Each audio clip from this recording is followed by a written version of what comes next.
It's about that time of year once again. What's good, Internet? I am your host, Attack Slug. It's Game of the Year season, is it not? Which means it's time for my personal top 10 games of the year. As always, it's my list, so don't get salty about it. And this year, gonna shake it up a little bit and start with games that didn't quite make it into the top 10s and a couple of additional categories that I do every year. And we start today's discussion with a game that I know because it's not gonna be in my top 10. Where's Red Dead 2? Why isn't Red Dead 2 in your top 10? And it comes down to a very simple thing for me. In that, having spent 25, 30 hours in the last 2 months playing some Red Dead 2, I wasn't having any fun playing it. I was forcing myself to play it, going, alright, I can respect the scale and the scope and the spectacle, and clearly a very expensive game to make. It took a long time to make, but when your character movement is so clunky and lethargic, and your mission design is the same tired 18-year Rockstar mission design since GTA 3. Like, I get it. You walk and talk from a location, then you have a shootout. I get it. Like, I don't need any more of that, and I just wanted the game to play better. Like, I can appreciate everything else it does, but the moment-to-moment gameplay I was not enjoying, but it's on this list, these additional games that didn't quite make it because I do respect the craftsmanship. I just wasn't having fun. And speaking of fun, a game series that has not made it onto any of my Game of the Year lists since I started doing them back in like 2011, 2012, and that is WWE 2K19, which you could say is the most time I put into a game all year, as I do every year. And I am always someone who is going to give credit where credit is due, and I believe this year it's not top 10 material because it still has bugs, glitches, all kinds of animation issues, all kinds of intrinsic structural problems. That's been the case since you've been making it for the past, like, 18 years.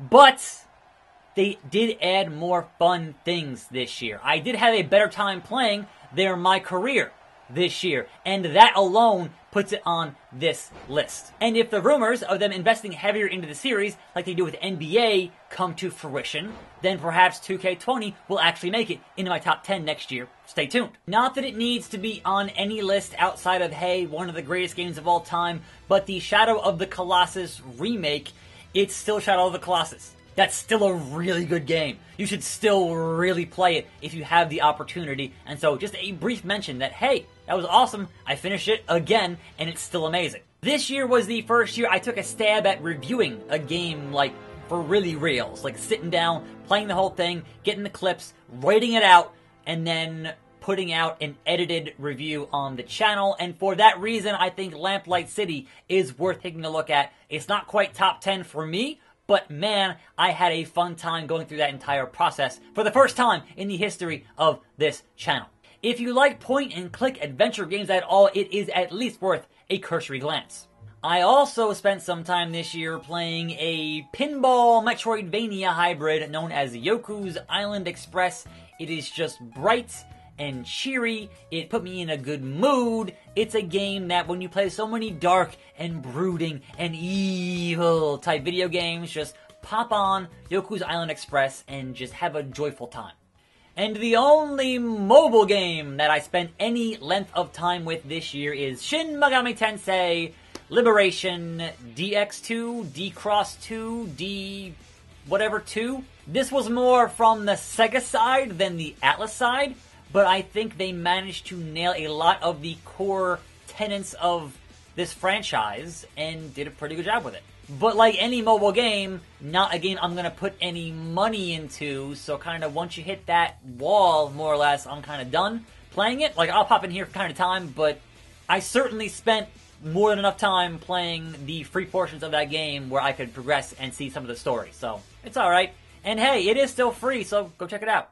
Okay, moving into my additional categories for the year, we have 2018's 2017 Game of the Year. That is to say, the game I wanted to play last year and didn't have the time and or money. It's usually money. And it is Cuphead, which I knew Cuphead was going to be good. So it was a matter of waiting and waiting and waiting till I get Cuphead for the appropriate price and pick it up and play it. And when I played it, It's Cuphead's excellent, you guys. If you haven't played Cuphead, definitely go check out Cuphead at some point. It's really good. So now that I have Cuphead, I'm like, you guys announced that DLC, so where's that DLC? Give it to me. The worst game that I played in 2018. And I know a lot of folks will go with certain different routes for worst game. They'll be like, oh man, Battlefield 5, worst game. Or they'll try to be controversial and say, oh, Red Dead 2, worst game. But no, come on now. Back it up. Worst game is a game that literally got pulled from sale days after they launched it, and that is The Culling 2.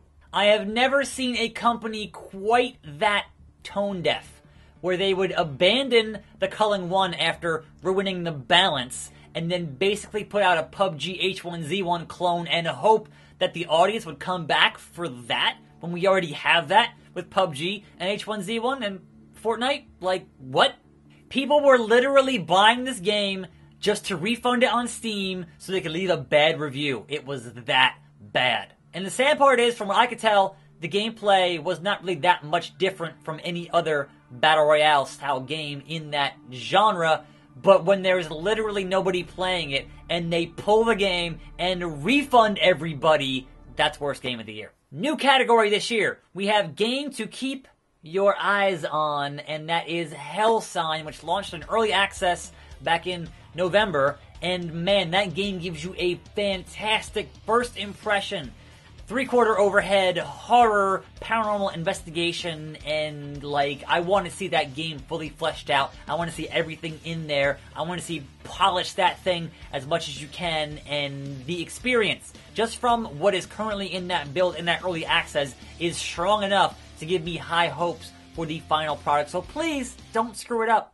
Alright, the annual Vince McMahon, you ruined it, award, which goes to games from publishers or game series that I previously enjoyed a lot, and somehow their most recent thing ends up just ruining whatever they had. And I spent 30 hours-ish in Jurassic World Evolution, and from a company who made Planet Coaster, which is good, and from having the blueprint in Jurassic Park Operation Genesis, which was good. Take those two things, combine them, and good God Almighty, you've got something amazing. Did they do that? Not really. I just wanted a more expansive and expensive version of Operation Genesis on the PC, and what I got was a very highly restrictive park builder with a lot of busy work. And they've managed to mitigate some of that in the patches since they've launched the game, but it's still, I played that 30 hours when it came out back in June, and now I'm kind of like, I don't want to go back. Like, even if you fixed having to manually refill the feeders every single time, I kind of don't want to go back. And I don't want to buy your DLC, because you ruined it.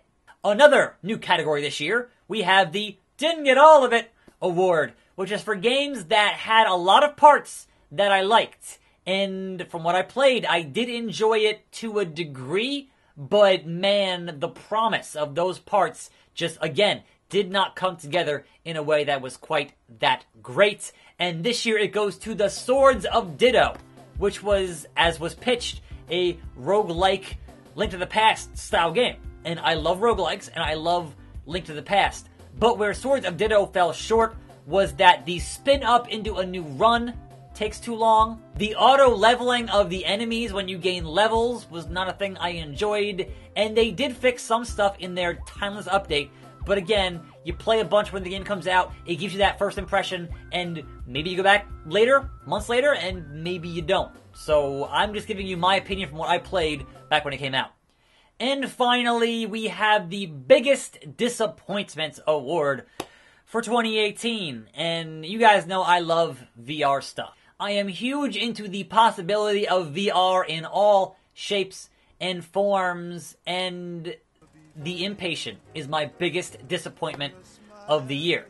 And I played it once, so perhaps playing it multiple times to see different variations of what that game does would have given me a better opinion.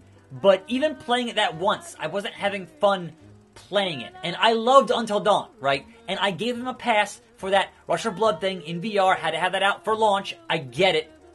But man, The Impatient just did not do it for me at all. And I'm hoping their future non-VR stuff can reach that level that Until Dawn reached for me. So I still want to follow the studio and play their games. But man, the impatient, disappointing. So that, my friends, are games that didn't quite make that top 10 and additional categories. Tomorrow will be digital-only game top 10 list. Tune in for that. I'm Attack Slug. Thanks for watching. More videos every day. 2018. Not quite as good as 2017. What are you going to do? See you then. See you next time. And I'm out.